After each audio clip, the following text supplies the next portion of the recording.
Alright, the UFC featherweight division. It's in a bit of a pickle right now with Volkanovski, Holloway 3 falling out. They've inserted the Korean Zombie to fight Volkanovski. I'm honestly not super hyped about that fight. I'm hyped in the fact that it will be a good brawl. It'll be a good fight. We'll probably see a finish, and it'll probably be Alexander Volkanovski doing the finishing. I love the Korean Zombie, TKZ all the way, but he got outclassed by Brian Ortega on the feet. And we saw what happened with Brian Ortega and Alexander Volkanovski, so I think again, MMA math doesn't add up, but I feel like it's a pretty foregone conclusion that Volkanovski's a pretty heavy favorite in that match. Which brings me to this weekend's match between Giga and Calvin. Because if Calvin wins, I love Calvin, but he's probably not getting a title shot off of a win over Giga. But if Giga wins, he's basically next in line for a title bout with Volkanovski, which does bring in the question, where does Max Holloway and Giga rank? Because do they want to do Max Holloway versus Volkanovski 3? Under the assumption that Volkanovski will win against TKZ, we'll go under that assumption from here on out. Do they want to redo Volkanovski versus Holloway 3? Or do they want to do Giga versus Volk? It's a matter of, do we want to see if Max can still become champion again? Or do we want to see some fresh blood for Volkanovski after we've seen fresh blood via TKZ and Ortega? It's all about building up either building up Volkanovski or reinserting Max Holloway. Do we want to see if we can push in Holloway to see if we can get the ultimate match between the two arguably best featherweights at the moment? Or do we want to build up the resume of Volkanovski or offer him a very significant challenge in Giga? And under the assumption that Giga would win against Cater, it would pose quite a threat to Volkanovski on the feet. And I know that Calvin Cater is no Alexander Volkanovski, but Giga does bring some interesting things to the table. When you look at Alexander Volkanovski's fights against Holloway, against Chad Mendes, so Jose Aldo, so on and so forth, with the exception of Jose Aldo, but even then, it still sticks to it because it didn't really do it. The leg and body kicks attacks of Giga pose an interesting threat, and I know it's just stand up, and I know it's the same thing, and I know Volk can probably find a way to deal with it. But hear me out. It's really interesting, and that's why I prefer, should Giga win, that he gets the fight. It's not going to happen early in the week as a possibility, because they hadn't officially announced it. There were only rumblings, but they hadn't officially announced TKZ versus Volk. It's official now. It's happening, which is not necessarily unfortunate, but it's minorly disappointing in the fact that they could have waited a couple days. And if Giga had a hell of a performance this weekend, we could have seen a really interesting matchup for the title shot. But with that being said, there's no real other options for the title fight. I mean, you look at Brian Ortega. Volkanovski just defeated him. He defeated him pretty soundly. He had those great moments with the submissions. Those were impressive on Ortega's part and on Volkanovski's part for surviving. But beyond that, I mean, with the exception of the fifth round, which is still even incredible, that Brian Ortega went back and won the fifth round, in my opinion.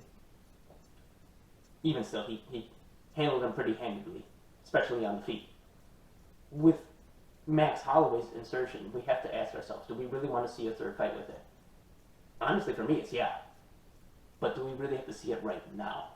For me, that answer is no. I don't really want to see it right now, even though Holloway has earned a shot. I will say this. Even if Giga wins, Max Holloway has more of a credential back to fight for the title. Beating Yair Rodriguez and Calvin Cater last year, phenomenal. Like, that's the two top contenders. If you're going to argue Giga, well, you're going to argue, okay, well, he beat Calvin Cater. Well, Max beat Calvin Cater at the beginning of last year, and Yair Rodriguez, and it was a great fight, too. So he definitely has the mandate of the masses, and even the records to go with it. But it's a matter of, does the public want to see it?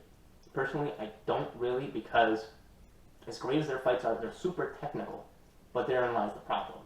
Like, they're not your all-out brawl, where it's going to be a fight of the year. I don't think anybody's predicting that Volkanovski Holloway 3 is going to be fight of the year. No disrespect to them, but, like, they're so technically masterful, and they faced each other for so long that they know each other's tricks, relatively, unless they introduce new ones, which of course they will. But even still, they've trained for each other twice. They fought each other twice. They'll be training and fighting a third time. That's knowing somebody in and out. And we're pretty unlikely to see a finish with that. I think you can agree. Once you know somebody that well, and you fought 2 times already and you haven't been finished, albeit in the second fight, Max had some great hits towards the end of the rounds that almost would have finished Volk. You could have even argued that would have led to a finish should there have been more time left. However, with that being said, they weren't exactly barn burners, and as a lack of parity, we're sort of seeing the same thing again. Are you willing to pay now, what is it now, $75 for seeing the same thing again basically for the third time? Yes. Eventually. Not right now. I kind of want to see Volk built up a bit because it feels like Max is the people's champ. He's the one that everybody sort of wants to win, whether they want to admit it or not. Most people want Max to win because of nostalgia.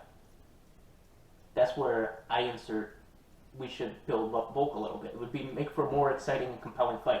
We could see more of Volk and of Max if Max fights another contender, whether it could be a rematch with Brian Ortega. It doesn't make the most sense, but I mean, why not? You know, the top of the featherweight rankings, the top 5, top 10, it's a lot of the same dudes as it was last year.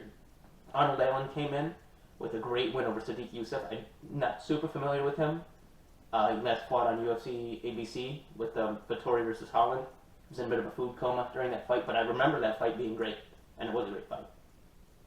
With that being said, that was almost a year ago. Hasn't fought since. Feel like he needs to fight somebody in the top 5, top upper echelon of the division to make a case for a title shot or a number 1 contender shot. But I mean, you look around, who else is there? Brian Ortega? No. For a title shot or for a fight with Max. Brian Ortega for Max? Maybe. But even then, that's pushing it. He's in a weird spot right now. And it's just, there's nobody really like TKZ. He's great, but he's on a 1-fight win streak, and now he's fighting for the title. Like, it's a little bit of, I mean, props to him. I wish him the best of luck in that fight. But it just asks the question for us, the audience. Do we want to see, if you had $70 and you had to part with it, would you rather part the $70 with a third fight of 2 fights that we've already seen, or some new blood for Volkanovski that could build up Volkanovski and make that third eventual fight, I believe eventual, even better? That's where I lay my case. That's why I want to see Giga fight for the title, should he win on Saturday. And Max will have to find somebody else to fight if he wants to. He could rest on his laurels, he doesn't have to. But he's the fighting type, we all know. And I guess either Arnold Allen for him, I suppose, or T-City. But that's a question for another day. I submit Giga. Should Giga and Volk win? And I think they both will.